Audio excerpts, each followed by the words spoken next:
Hi friends, welcome to my channel. ಆಸೆ ಇವತ್ತಿನ ಸಂಚಿಕೆ ಏನಾಗುತ್ತೆ ಅಂತ ನೋಡ್ಕೊಂಡು ಬರೋಣ. ಇವತ್ತು ಮೀನಾ ಪಾಯಸ ಮಾಡಿರ್ತಾಳೆ. ಯಾವ ಖುಷಿಗೆ ಅಂದರೆ ತಂಗಿಯ ಮದುವೆ ಆದ ಖುಷಿಗೆ. ಅದನ್ನು ಸೂರ್ಯನಿಗೆ ತಿನ್ನಿಸ್ತಾಳೆ. ಆಗ ಸೂರ್ಯ ಪಾಯಸ ತಿಂತ ಮೀನನ ತೊಡೆ ಮೇಲೆ ಮಲಗ್ತಾನೆ.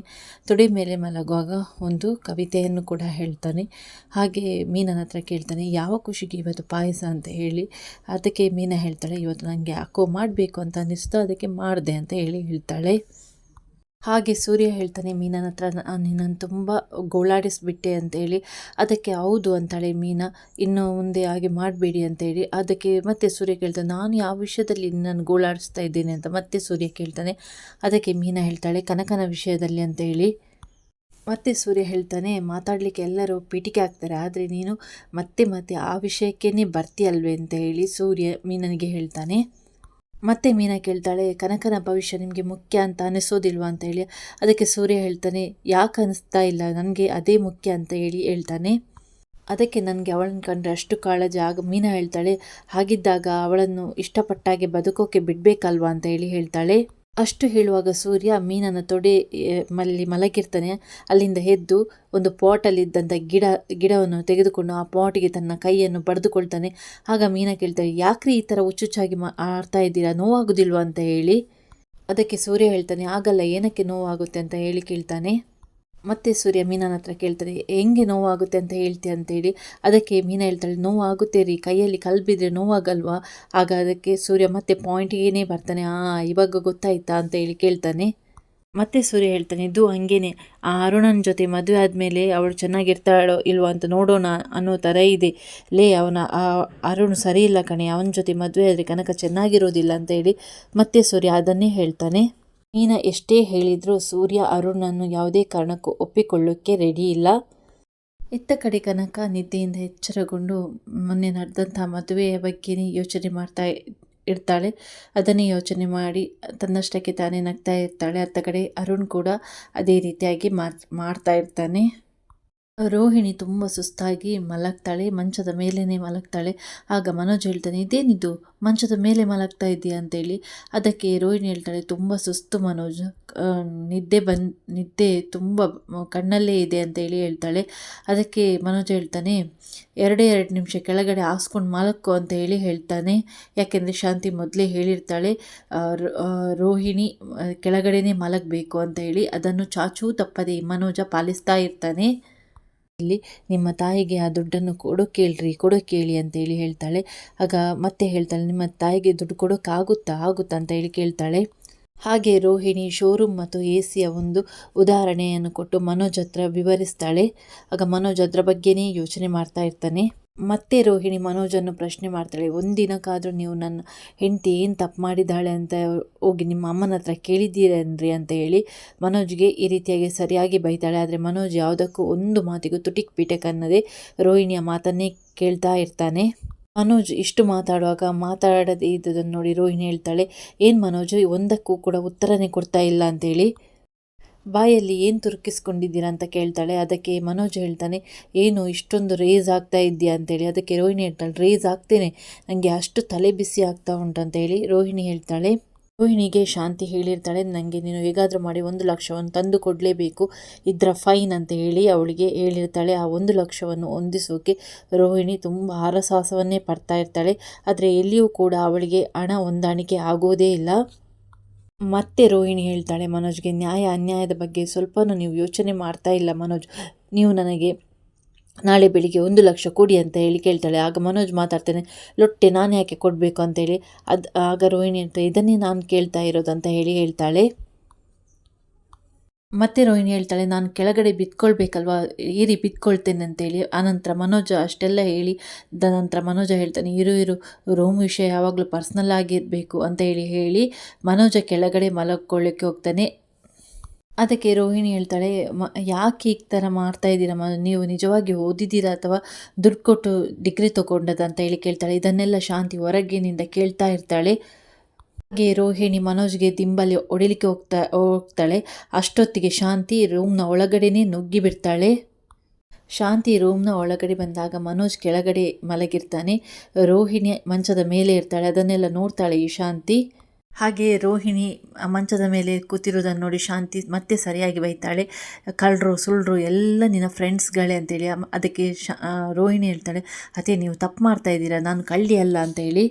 ಅದಕ್ಕೆ ಶಾಂತಿ ಹೇಳ್ತಾಳೆ, ಏನೇ ನಾನು ಮಾಡ್ತಾ ಇರೋ ತಪ್ಪು, ನೀನು ಮಾಡಿದ್ದು ತಪ್ಪು, ಕಳ್ತಂದ ಒಡವೆ ತಂದು ನನಗೆ ಕೊಟ್ಟಿದ್ಯಲ್ವಾ, ನನ್ನ ಮಾನ ಮರ್ಯಾದೆ ಎಲ್ಲ ಕಳೆದಿದ್ಯಲ್ವಾ ಅಂತೇಳಿ ಮತ್ತೆ ಶಾಂತಿ ರೋಹಿಣಿಗೆ ಸರಿಯಾಗಿ ಬೈತಾಳೆ. ಈ ಕೆಳಗಡೆ ಇದ್ದಂಥ ಮನೋಜನ್ನು ಎಬ್ಬಿಸಿ ಬಾರೋ ಅಪ್ಪನ ಜೊತೆ ಮಲಕ್ಕೋ ಅಂತ ಹೇಳಿ ಅಲ್ಲಿಂದ ಅವನನ್ನು ಕರ್ಕೊಂಡು ಹೋಗ್ತಾಳೆ. ಶ್ರುತಿ ರೂಮಲ್ಲಿ ಲ್ಯಾಪ್ಟಾಪ್ಸ್ಗಳಲ್ಲಿ ಫೋಟೋಗಳನ್ನು ನೋಡ್ತಾ ಇರ್ತಾಳೆ. ಆವಾಗ ರವಿ ಕೂಡ ಬರ್ತಾನೆ. ಆನಂತರ ಶ್ರುತಿ ರವಿಯನ್ನು ಕರೀತಾಳೆ, ರವಿ ಇಲ್ಲಿ ಬಾ, ಇದನ್ನೆಲ್ಲ ನೋಡು ಅಂತೇಳಿ. ಆದರೆ ರವಿ ಹೇಳ್ತಾನೆ, ಅದನ್ನು ನೋಡಿ ಇದನ್ನು ನೋಡಿ, ಇಂಟೀರಿಯರ್ ಬಗ್ಗೆ ನನಗೆ ಯಾವುದೇ ರೀತಿಯಾಗಿ ಇಂಟ್ರೆಸ್ಟ್ ಇಲ್ಲ ಶ್ರುತಿ ಅಂತ ಹೇಳ್ತಾನೆ. ರೆಸ್ಟೋರೆಂಟ್ನ ಬಗ್ಗೆ ಆದರೆ ದಯವಿಟ್ಟು ಮಾತಾಡಬೇಡಮ್ಮ ಅಂತ ಹೇಳಿ ರವಿ ಹೇಳ್ತಾನೆ. ಇನ್ನೂ ಅದರ ಅವಶ್ಯಕತೆ ಇಲ್ಲ ಅಲ್ವಾ ಅಂತ ಹೇಳ್ತಾನೆ ರವಿ. ಅದಕ್ಕೆ ಶ್ರುತಿ ಹೇಳ್ತಾಳೆ, ಅವಶ್ಯಕತೆ ಇಲ್ವಾ, ಯಾಕೆ ಅಂತ ಕೇಳ್ತಾಳೆ. ಮತ್ತೆ ರವಿ ಹೇಳ್ತಾನೆ, ಇವಾಗ ನಾನು ಸಾಮಾನ್ಯ ಶೆಫ್ ಅಲ್ಲ, ಈಗ ಎಲ್ಲ ಹೋಟೆಲ್ಗಳ ಪಾರ್ಟ್ನರ್ ಅಂತ ಹೇಳ್ತಾನೆ. ಅದಕ್ಕೆ ಶ್ರುತಿ ಹೇಳ್ತಾಳೆ, ನಾನು ನಿನ್ನನ್ನು ಓನರ್ ಮಾಡಬೇಕಂತಿದ್ರೆ ನೀನು ಬರೀ ಪಾರ್ಟ್ನರ್ ಆಗಿ ಇರ್ತೇನೆ ಅಂತ ಹೇಳ್ತಾ ಇದ್ದೀಯ ಅಂತ ಹೇಳ್ತಾಳೆ. ಆನಂತರ ರವಿ ಶ್ರುತಿ ಹತ್ರ ಹೇಳ್ತಾನೆ, ನಿಮ್ಮ ಅಮ್ಮ ಕೊಟ್ಟಿದ್ದಾರಲ್ಲ ಆ ಚೆಕ್, ಅದನ್ನು ರಿಟರ್ನ್ ಮಾಡು, ನಾನಿನ್ನು ಪಾರ್ಟ್ನರ್ ಆಗಿ ಇರ್ತೇನಲ್ವ, ಆವಾಗ ಎಲ್ಲವನ್ನು ಕಲಿತೇನೆ, ಬಿಸ್ನೆಸ್ನ ಬಗ್ಗೆ ಕಲಿತೇನೆ, ರೆಸ್ಟೋರೆಂಟನ್ನು ಹೇಗೆ ಓಪನ್ ಮಾಡಬೇಕು, ಯಾವ ರೀತಿಯಾಗಿ ಓನರ್ ಹುದ್ದೆಯನ್ನು ನಿರ್ವಹಿಸಬೇಕು, ಅದನ್ನೆಲ್ಲ ನಾನು ಕಲಿತೇನೆ ಅಂತ ಹೇಳಿ ನಾನೇ ಸ್ವಂತವಾಗಿ ಒಂದು ಹೋಟೆಲ್ ಸ್ಟಾರ್ಟ್ ಮಾಡ್ತೇನೆ ಅಂತ ಕೂಡ ಹೇಳ್ತಾನೆ. ಇದೆಲ್ಲ ಕೇಳುವಾಗ ಶ್ರುತಿಗೆ ಕೋಪ ಬರುತ್ತೆ. ಶಟಪ್ ಅಂತ ಹೇಳ್ತಾಳೆ. ಹಾಂ ಅಂತ ಹೇಳ್ತಾನೆ ರವಿ. ಹೌದು ಅಂತ ಹೇಳ್ತಾಳೆ. ಇನ್ನು ನೀನು ಇದನ್ನೆಲ್ಲ ಮಾಡುವಾಗ ಒಂದು 10 ವರ್ಷ ಕಳೆದಿರುತ್ತೆ ಅಂತ ಹೇಳ್ತಾಳೆ. ಶ್ರುತಿಗೆ ನೀತುವನ್ನು ಕಂಡ್ರೆ ಆಗೋದಿಲ್ಲ. ಅವಳು ಹೇಳ್ತಾಳೆ, ನೀತು ಅಂದರೆ ಅವಳು ಅಂತ ಕೇಳ್ತಾಳೆ. ಅದಕ್ಕೆ ರವಿ ಹೇಳ್ತಾನೆ, ಅವಳು ಇಷ್ಟು ದಿನ ನನಗೆ ಅನ್ನ ಹಾಕಿದವಳು, ನನಗೆ ಕೆಲಸ ಕೊಟ್ಟವಳು ಅಂತ ಹೇಳ್ತಾನೆ. ಆಗ ಶ್ರುತಿ ಹೇಳ್ತಾಳೆ, ನಾನು ನನ್ನ ಅಪ್ಪ ಅಮ್ಮನ ಬಿಟ್ಟು ಬಂದವಳು ನಿನಗೋಸ್ಕರ, ಈ ಗುಡಿಸ್ಲನ್ನು ಅರಮನೆ ಅಂತ ಬಾಳ್ಕೊಂಡು ಬಂದವಳು, ನೀನು ನಾನು ಅಂತ ಅಂದ್ಕೊಂಡಿರುವವಳು ಅಂತ ಹೇಳ್ತಾಳೆ. ನನಗಿಂತ ನಿನಗೆ ಅವಳೇ ಗ್ರೇಟ್ ಅಂತ ಮತ್ತೆ ಶ್ರುತಿ ಕೇಳ್ತಾಳೆ. ಹಾಗೆ ಶ್ರುತಿ ಮತ್ತು ರವಿ ನಡುವೆ ಕೂಡ ದೊಡ್ಡ ಜಗಳವೇ ಸ್ಟಾರ್ಟ್ ಆಗುತ್ತೆ ಈ ಹೋಟೆಲ್ನ ವಿಷಯದಲ್ಲಿ. ಹಾಗೆ ಇಬ್ಬರು ಏರ್ಫೋರ್ಸ್ ಹಾಕಿ ಸಾಂಗ್ ಕೇಳ್ತಾ ಇರ್ತಾರೆ. ಮತ್ತೆ ಇಬ್ಬರು ಕೂಡ ಒಂದಾಗ್ತಾರೆ. ಸೂರ್ಯ ಮತ್ತು ಅವನ ಫ್ರೆಂಡ್ ಚೀತಾ ಇಬ್ಬರು ಕೂಡ ಮ್ಯಾರೇಜ್ ಬ್ಯೂರೋ ಆಫೀಸ್ಗೆ ಬಂದಿರ್ತಾರೆ. ಹಾಗೆ ಆ ಸೂರ್ಯ ಆಫೀಸ್ಗೆ ಬಂದ ನಂತರ ಆಫೀಸ್ ತುಂಬ ದೊಡ್ಡದಿರುತ್ತೆ. ಸೂರ್ಯ ಚೇತನ್ ಹತ್ರ ಹೇಳ್ತಾನೆ, ಇಷ್ಟು ದೊಡ್ಡ ಆಫೀಸ್ ಕಣು ಇದು, ನಾವು ಬೆಳಗ್ಗೆಯಿಂದ ಸಂಜೆವರೆಗೆ ದುಡಿದ್ರು ದುಡ್ಡು ನೋಡೋದು ಅಷ್ಟರಲ್ಲೇ ಇದೆ, ಆದರೆ ಇಷ್ಟು ಮದುವೆ ಮಾಡಿಸುವಂಥ ಆಫೀಸೇ ಇಷ್ಟು ದೊಡ್ಡದಿದೆ, ಎಷ್ಟು ಇನ್ಕಮ್ ಇರ್ಬೋದು ಅಂತ ಹೇಳ್ತಾನೆ. ನಾವು ಕೂಡ ಇಂಥ ಒಂದು ಆಫೀಸನ್ನು ಸ್ಟಾರ್ಟ್ ಮಾಡೋಣ ಅಂತ ಹೇಳ್ತಾನೆ. ಅದಕ್ಕೆ ಮತ್ತೆ ಸೂರ್ಯ ಹೇಳ್ತಾನೆ, ಸ್ಟಾರ್ಟ್ ಮಾಡೋಣ, ಮೊದಲಿಗೆ ಕನಕನಿಗೆ ಒಂದು ಗಂಡು ಹುಡ್ಕೋಣ, ಅದೇ ರೀತಿ ನಿನಗೆ ಒಂದು ಹೆಣ್ಣು ಹುಡ್ಕೋಣ ಅಂತ ಹೇಳ್ತಾನೆ ಸೂರ್ಯ. ಅದಕ್ಕೆ ಚೀತಾ ಹೇಳ್ತಾನೆ, ಸುಮ್ಮನಿರು ಅಂತ ಹೇಳ್ತಾನೆ. ಮತ್ತೆ ಚೀತಾ ಹೇಳ್ತಾನೆ, ನಾನು ಮದುವೆನೇ ಆಗಲ್ಲ ಅಂತ ಹೇಳ್ತಾನೆ. ಆಗ ಸೂರ್ಯ ತಮಾಷೆಗಾಗಿ ಚೀತಾನ ಹೊಡೆಯೋಕ್ಕೆ ಹೋಗ್ತಾನೆ. ಹಾಗೆ ಅಲ್ಲಿ ಒಂದು ಗಂಡಸು ಕೂತಿರುತ್ತೆ. ಆ ಗಂಡಸುನ ಸುತ್ತಲೂ ಟ್ಯಾಬ್ಲೆಟ್ ಮಾತ್ರೆಗಳಿರುತ್ತೆ. ಆ ಮಾತ್ರೆಯನ್ನು ತಗೊಂಡು ಆ ಗಂಡಸು ಹಾಗೆ ಕೂತಿರುತ್ತೆ. ಆನಂತರ ಸೂರ್ಯ ಮತ್ತು ಚೀತನನ್ನು ಕರೀತದೆ ಆ ಗಂಡಸು, ಗುರುವೇ ಗುರುವೇ ಅಂತೇಳಿ. ಆಗ ಅವರಿಬ್ಬರು ಕೂಡ ಆಚೆ ಈಚೆ ನೋಡ್ತಾರೆ. ಹಾಗೆ ಆ ಗಂಡಸು ಸೂರ್ಯನನ್ನು ತುಂಬ ಹೊಗಳ್ತದೆ. ಎಂಥ ತೀಕ್ಷ್ಣ ಬುದ್ಧಿ ನಿಂದು, 4 ಸಾಲಿನಲ್ಲಿ ಬದುಕಿನ ತಾತ್ಪರ್ಯನೇ ಹೇಳ್ದೆ ಅಲ್ಲಪ್ಪ ಅಂತ ಹೇಳ್ತದೆ. ಹಾಗೆ ಆ ಸೂರ್ಯ ಗಂಡಸಿನ ಹತ್ರ ಹೇಳ್ತಾನೆ, ಹೌದು, ನನ್ನ ಹೆಂಡತಿ ತಂಗಿಗೆ ನಾನು ವರನ ನೋಡ್ತಾ ಇದ್ದೇನೆ ಅಂತೇಳಿ. ಹಾಗೆ ಆ ಗಂಡಸು ಕೂಡ ಕನಕನ ಏಜನ್ನು ಕೂಡ ಕೇಳ್ತದೆ. ಮತ್ತೆ ಸೂರ್ಯ ಕೇಳ್ತಾನೆ ಆ ಗಂಡಸಿನ ಹತ್ರ, ತಮ್ಮಲ್ಲಿ ವರ ಇದೆಯೋ ಅಂತೇಳಿ.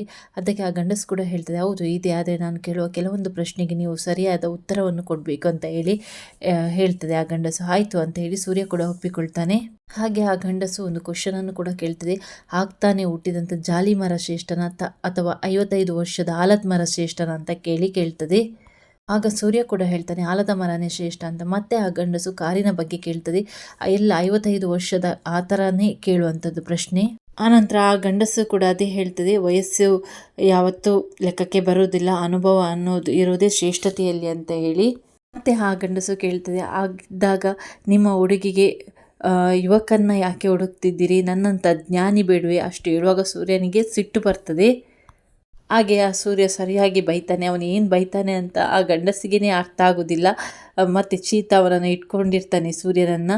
ಸೂರ್ಯ ಹೊಡೆಯೋಕ್ಕೂ ಕೂಡ ಹೋಗ್ತಾನೆ, ಆದರೆ ಚೀತಾ ಬಿಡೋದಿಲ್ಲ.